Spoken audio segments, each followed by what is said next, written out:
ഫെബ്രുവരി മാസം നിങ്ങളിലേക്ക് വരുന്ന ബ്ലെസ്സിങ്സ് എന്തൊക്കെയാണെന്ന് നോക്കാം. ബ്ലെസ്സിങ്സും മാർഗനിർദ്ദേശങ്ങളും. ആദ്യമായി 10 ഓഫ് വാൻസിൻ്റെ എനർജിയാണ് വന്നിരിക്കുന്നത്. നിങ്ങൾ വളരെയധികം ഹാർഡ് വർക്ക് ചെയ്തുകൊണ്ടിരിക്കുന്ന ഒരു കാലഘട്ടമാണിത്. വളരെയധികം ബുദ്ധിമുട്ടുന്നുണ്ട് ജോലി ഭാരം കൊണ്ട്. നിങ്ങൾ ഈ ജോലി ഭാരം അത് മറ്റുള്ളവർക്കായിട്ട് ഒന്ന് ഡെലിഗേറ്റ് ചെയ്ത് കൊടുക്കാൻ തീരുമാനിക്കുന്നു. അല്ലെങ്കിൽ മടുത്തിട്ട് വേറെ എന്തെങ്കിലും ഒരു മാർഗം അന്വേഷിക്കാനുള്ള ഒരു മനസ്ഥിതി നിങ്ങൾക്കുണ്ടാവാൻ സാധ്യതയുണ്ട് ഫെബ്രുവരിയുടെ തുടക്കത്തിൽ. അടുത്തതായി ഏസ് ഓഫ് വാൻസ് ആണ് വന്നിരിക്കുന്നത്.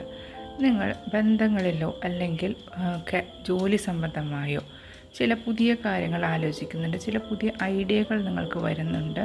നിങ്ങൾക്ക് വളരെ താല്പര്യമുള്ള മറ്റേതോ മേഖലയിൽ ചെറിയൊരു സൈഡ് ബിസിനസ് പോലെ തുടങ്ങാൻ നിങ്ങൾ സാധ്യത അന്വേഷിക്കുന്നുണ്ട്. അതിനു വേണ്ടിയിട്ടുള്ള പല കാര്യങ്ങളും വിവരങ്ങൾ നിങ്ങൾ ശേഖരിച്ചു കൊണ്ടിരിക്കുകയാണ്. അതിനുവേണ്ടി നിങ്ങൾ പഴയ സുഹൃത്തുക്കളോട് അഭിപ്രായം ആരായുന്നുണ്ട്. മുന്നത്തെ ഇത്തരം ജോലി ചെയ്ത് പരിചയമുള്ളവരെ കുറിച്ച് അന്വേഷിച്ചറിഞ്ഞ് അവരുടെ കയ്യിൽ നിന്നും വിവരങ്ങൾ ശേഖരിക്കുന്നുണ്ട്. കിട്ടാവുന്ന അറിവുകളെല്ലാം എങ്ങനെ വിപുലീകരിക്കണം, ഐഡിയ എങ്ങനെ വിപുലീകരിക്കണം എന്ന് കിട്ടാവുന്ന വിവരങ്ങളെല്ലാം നിങ്ങൾ ശേഖരിക്കുന്നുണ്ട്. മുമ്പ് നിങ്ങൾ ചെറുപ്പത്തിൽ എന്തോ ചെയ്തിരുന്ന ഒരു ജോലിയായിരിക്കണം ഇത്. അതിൻ്റെ ഒരു തുടർച്ച കൊണ്ടുപോകാനാണ് നിങ്ങൾ ആഗ്രഹിക്കുന്നത്. 9 ഓഫ് സോർഡ്സിൻ്റെ എനർജിയാണ്. നിങ്ങൾക്ക് ഒരുപാട് ടെൻഷനുണ്ട്. ഇത് വിജയിക്കുമോ, ഈ പുതുതായി തുടങ്ങുന്ന കാര്യങ്ങൾ വിജയിക്കുമോ എന്നൊരുപാട് ടെൻഷനുണ്ട്.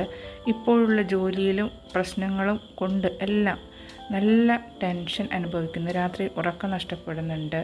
ഒരുപാട് ചെറിയ ചെറിയ അസുഖങ്ങളും നിങ്ങൾക്കുണ്ട്. അതിൽ നിന്ന് രക്ഷ നേടാൻ നിങ്ങൾ അതിയായിട്ട് ആഗ്രഹിക്കുന്നുണ്ട്.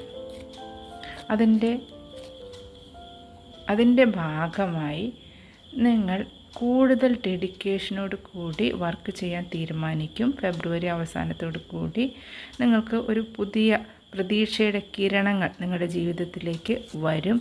പുതിയ ജോലിയെ സംബന്ധിച്ച് കൂടുതൽ സ്കിൽ ആർജിക്കാൻ നിങ്ങൾ ശ്രമിക്കും. നേരത്തെ പറഞ്ഞല്ലോ, മുൻപരിചയമുള്ളവരെ കാണും, സുഹൃത്തുക്കളെ കാണും, വിവരങ്ങൾ ശേഖരിക്കും എന്നൊക്കെ. അടുത്തതായി ഫൂൾ കാർഡാണ് വന്നിരിക്കുന്നത്. എന്ത് വന്നാലും ഒരു പുതിയ ഐഡിയയുമായി മുന്നോട്ട് പോകാൻ തന്നെ നിങ്ങൾ തീരുമാനിക്കും. അത് നിങ്ങൾക്ക് വളരെ നല്ല റിസൾട്ട് തരും. നിങ്ങൾ എല്ലാവിധം മനസ്സുകൊണ്ട്, ശരീരം കൊണ്ടും ആത്മാവ് കൊണ്ടും അത്രയും ഡെഡിക്കേറ്റഡായി പുതിയ തുടക്കങ്ങൾക്ക് വേണ്ടി പ്രപഞ്ചം നിങ്ങളെ